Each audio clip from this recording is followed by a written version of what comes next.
Good morning, everybody. Happy Monday. My name is Jenna Polk, and I am ICAR's 2022 YPN chair. And I am so excited to be one of the new hosts of Wake Up with YPN. Today, we have George Gomez, attorney at law, with us. And we are going to be talking about the differences between licensed and unlicensed assistants in real estate and what each type of assistant can and cannot do. Many of you watching may have an assistant or might be thinking about hiring one, or may even be a licensed assistant yourself. So we're excited to dive into this. If you have any questions, please add them in the comments and we will get to them as we go. How are you doing this morning, George? Hey, I'm doing fine, Jenna. Thanks for the opportunity to be with everyone this morning. I really appreciate it. Thank you for joining us. So do you want to tell us a little bit about yourself and your background before we get into it? Sure, I'll make it short. I'm not sure there's a whole lot to say other than I'm a lawyer, licensed in Iowa and licensed in Illinois. And Jenna, believe it or not, June of this year, about 6 months ago, I completed 46 years of practicing law, which is a long time. Right? Congratulations. Well, thank you. Congratulations. That's amazing. Mid-sized law firm of about a dozen lawyers, but we have offices in Iowa and in Illinois. Like I said, I'm licensed in both. I dedicate all of my practice to real estate and banking for about the last 42 years or so. All I've done is real estate and banking law. And the other thing is I'm a certified continuing legal education instructor for realtors and brokers in Iowa and Illinois. So I bring that to the table. Yeah, a wealth of knowledge for us to tap into today. Thank you. So we should just get right into it. Yeah. Can you just kind of explain for people who might not know some of the differences between a licensed or unlicensed assistant? Sure. Jen, if I can make one comment to begin with, I'm one that likes to take questions. So I invite anyone out there viewing this, send a question to Jen and it'll get to me and I'll answer it as best I can. Hopefully I can get to all of you. So don't hesitate to ask questions. That's what I'm here for. Yeah, Jenna, I think assistants can be misunderstood. And by that, I mean, so I have an assistant. What does that mean? What can they do? What can they not do? The first thing I'm going to say is this, is that assistants can be very valuable to you if you have the right one. That being said, they can be very bad for you, very detrimental for you and your business if you don't have the right one. So the first thing I suggest is whether it's a licensed assistant or an unlicensed, which we're going to get to the difference here in a little bit, really vet that person you think you want to be your assistant, right? They all don't work out. And a good assistant, treated well, developing that good professional relationship, working relationship, you and your assistant, really can help that agent, that licensee, become even more successful than they are.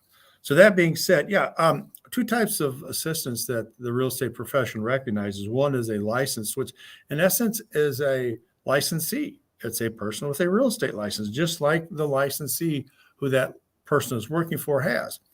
The other type is an unlicensed assistant. An unlicensed assistant sometimes is referred to as a support staff. And that is a person who assists that realtor with certain tasks, but that person does not have a real estate license. They are not certified or licensed to practice real estate, or as the law says, conduct acts constituting real estate. So that's mainly the difference. One with a license, one without a license. Wonderful. So as far as things that unlicensed assistants are able to do, making sure that they comply with all of the regulations, what are some of the common things that you would typically see or think of that are some kind of don'ts for unlicensed assistants? Jenna, that's a great question, because what I find is that even the licensees who have hired these assistants, licensed or unlicensed, really don't know how much that assistant can do for that person, right? And even more than that, Jenna, let's take it one step further. Brokers, even sometimes brokers don't know what that licensed or unlicensed assistant can or cannot do, or what the law allows them to do or not do. So what I'm going to do, I think the best way to answer that question, Jenna, and if y'all have a piece of pen and paper there, you might want to write this down, is I referred to Iowa Administrative Code Chapter 193, capital E. 193, capital E, and I think -7, I think subparagraph 7, talks about assistants, whether they're licensed or unlicensed.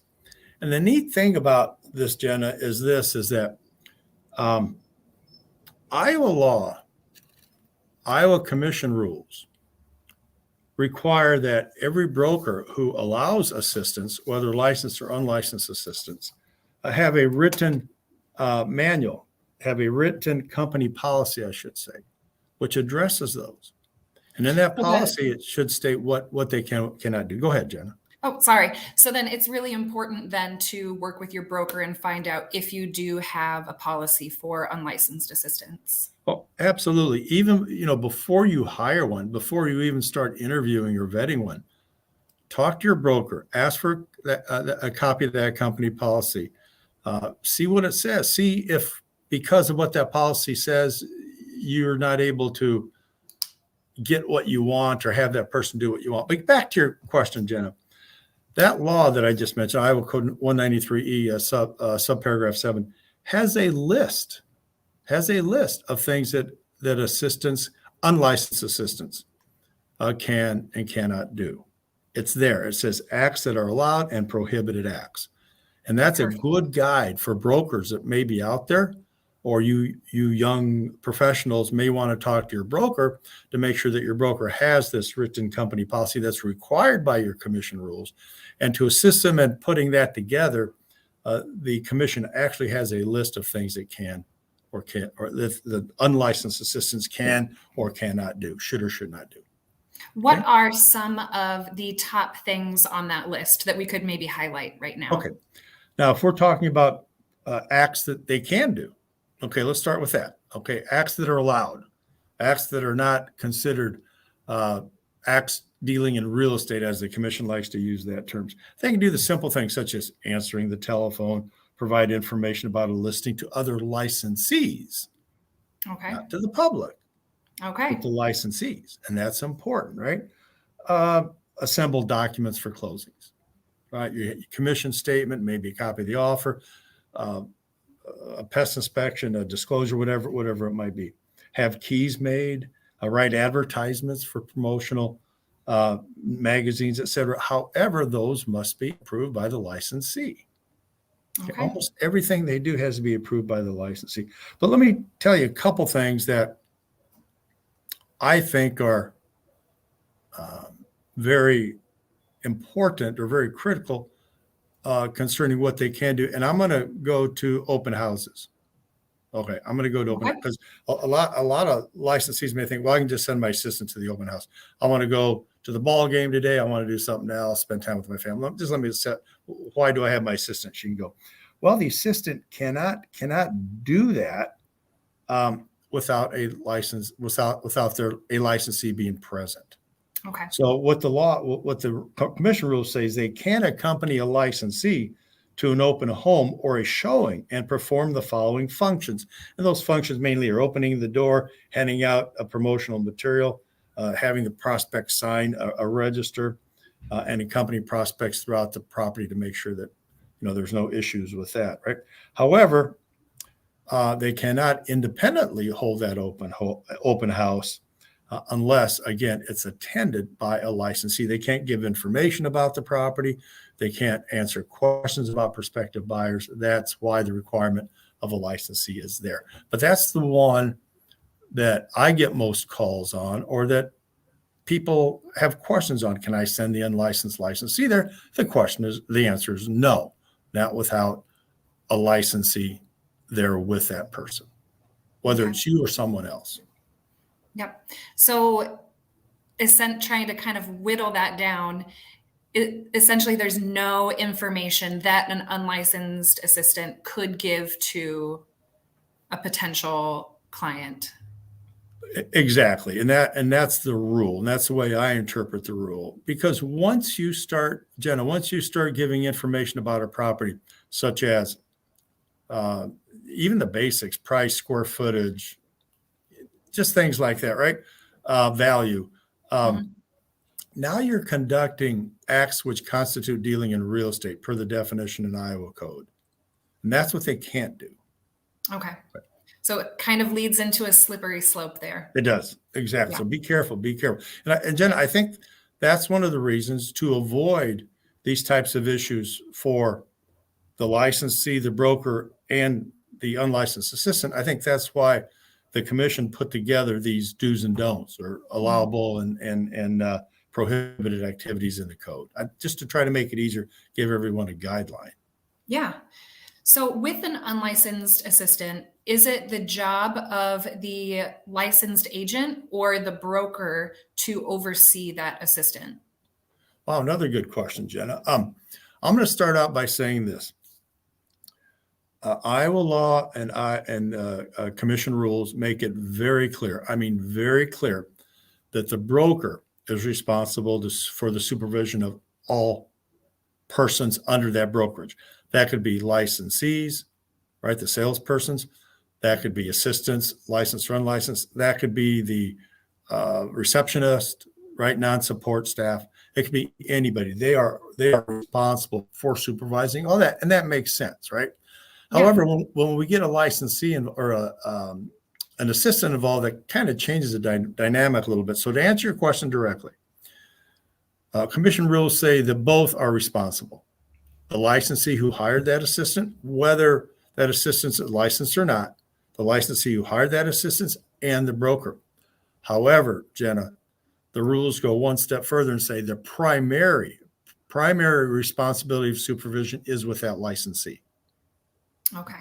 Now, can the broker be held accountable? Absolutely. But the primary responsibility of supervision is with that licensee. Okay. Wonderful. So kind of circling back to duties of an unlicensed assistant, if they were to participate in acts of real estate, what are some of the possible repercussions of that?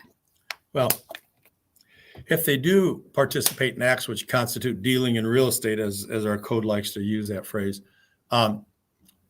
that is violating a commission rule. Okay, so that complaint, if you will, right, would go to the commission. That would not be a grievance complaint, because the grievances are for violating one of your 17 ethical articles of your code. Okay, this would not be that. So it would go to the commission. Commission can do several things. Commission can reprimand, and I'm talking about the licensee who has the primary supervision of that unlicensed assistant. Could reprimand, could fine them, could even have them attend some sort of education. Okay. Anything in between. The ultimate, which unless it's something really egregious, I can't see happening, would be a suspension or revocation of license. I mean, that would really have to be something super just bad and unconscionable for it to get to that point.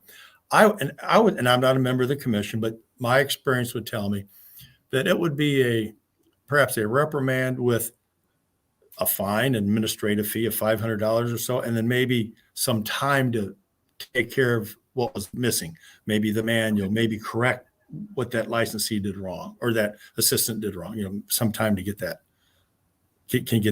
going. I have a chat up here. Do you see that? Do I see that? Yes. Yeah. Can an unlicensed assistant attend a closing and represent a seller in their absence? And can they sign for them? Yep. I'm going to split that up into two. I'll give you the direct answer is maybe. How would you like that for an answer? Okay. Acts that are allowable, okay, under the code is a licensee couriering closing documents. So they can courier those closing. They can take those documents to the closing, if you will. Mm-hmm. Okay. What they cannot do, however, is explain or give any information or advice or opinion as to those documents. Okay. So I can have, or a licensee can have an unlicensed assistant package up the deed, the groundwater hazard, the whatever it might be, right? Mm-hmm. And take them there to the seller but that's about the extent of it. If the seller asks, well, what's this warranty deed mean? Can't answer that. Why do I need a groundwater? Can't answer that. Okay, without the licensing. Can they sign for them? That's the second part. The answer is maybe. And by maybe, I mean this. Any seller can give a power of attorney to anybody that they want, as long as they're 18 years of age and older, right? And of sound mind. Okay, so we're going to assume that this unlicensed assistant is 18 or older and has a sound mind. So if that seller wants to give that unlicensed licensee a power of attorney to conduct and to sign documents at that closing, and I'm emphasizing specifically that particular closing, not a blanket power of attorney, but one to address that specific closing, then in my opinion, that licensee could sign for them. You can give power of attorney to anybody that you want, okay? But I mean, does one weigh against the other? You know, I don't know, but I think it's very important that the licensees realize and accept what that unlicensed assistant, what their limits are as far as the closing goes. They can courier documents, but that's about it. If they have power of attorney, then I believe they could sign for that seller. Okay, perfect. So if someone were to feel that an unlicensed assistant is doing more than what they legally should, what is the avenue for reporting that? Okay, so I want to make sure I understand your question. So we're saying that, let's put it in an example context. So we're to closing and an agent sends their unlicensed assistant and they're giving all this advice and doing all this, right? Yeah. Where do you start reporting that? Is that basically the question, Jen? Okay. If I was observing that and I thought that unlicensed licensee was going out of their lane beyond the scope of what was allowed, the first thing I would do is I would call that licensee and that broker at the same time. Okay. And I'd say, do you know that your agent is doing this? You Okay. know, and I think you need to make them aware of it. And the reason I say that is this: once they are aware of it, that broker has a duty to correct it, to stop it, to put steps in place so it doesn't occur again.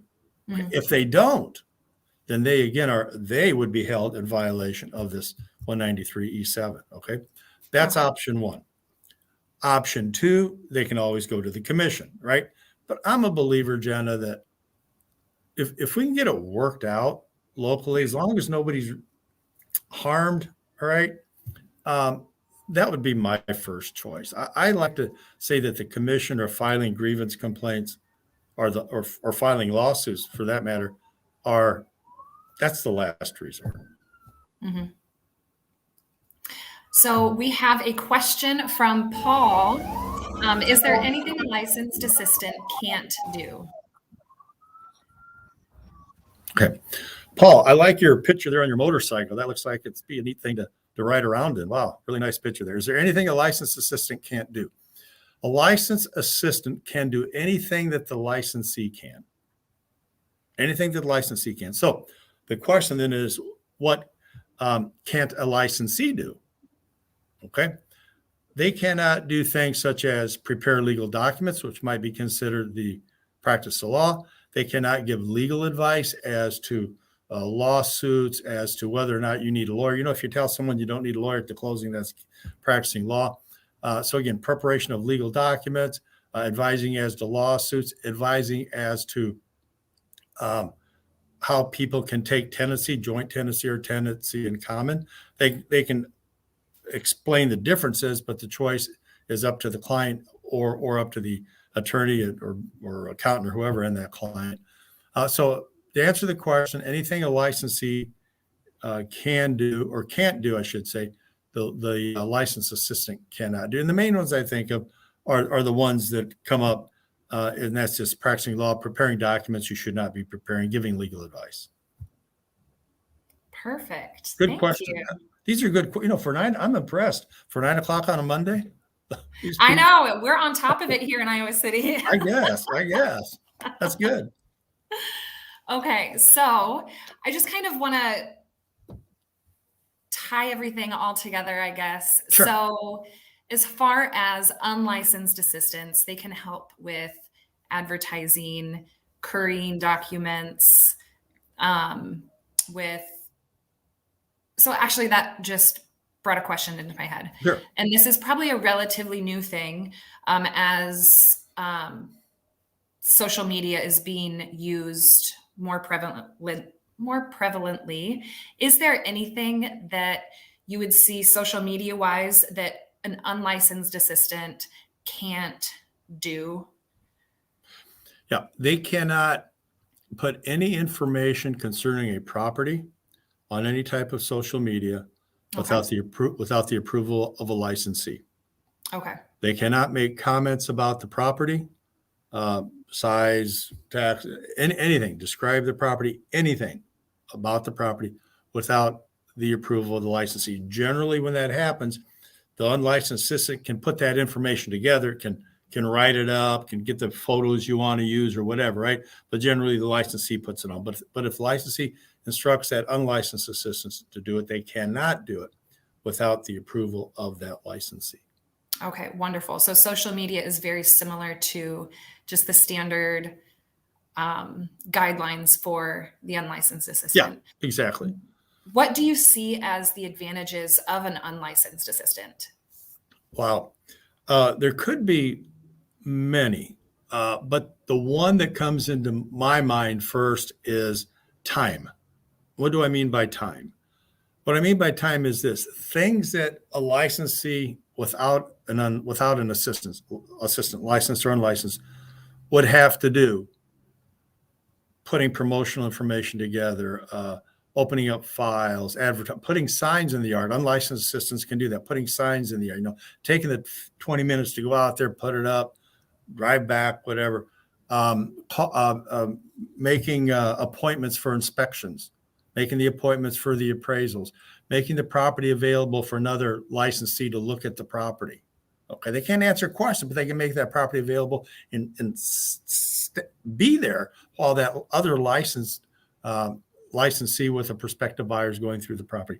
I mean, all those take time, right? And if you can get an unlicensed assistant to do that, that's more time that you as a licensee has to take care of the pending files that you have, follow up with your buyers and your sellers, go out and get more business, promote yourself more. Yeah. So, just those types of, it's a time thing. Yeah. So you touched on it briefly. You mentioned scheduling appointments for inspections, things like that. Is an unlicensed assistant able to attend an inspection walkthrough? They can schedule the appointment. They can make the property available for the inspection. Okay. They cannot give any information. They cannot ask any questions. They cannot answer any questions. They could just go, similar to an open house with a licensee that would be there, make the property available, go in, do whatever, but they cannot actually participate in any conversation concerning the property itself. Okay. Wonderful. We have another question. We do. Wow. Yeah. Are Zillow, Homes.com, and similar sites, are those entities mandated to follow those guidelines? I'm going to answer it this way because unfortunately, I haven't really researched the parameters of what Zillow can or cannot do. I just haven't done that. But I will tell you this. I'm going to say they have to follow the Iowa guidelines if they're going to practice in Iowa. They would have to follow the rules, because if not, then I believe the commission through the Iowa Attorney General has every authority, every right to investigate what they're doing, see if it's right or wrong, and somehow file some kind of action to get them to stop that type of action. So to answer the questions, if you want a yes or no answer, my first answer is going to be yes.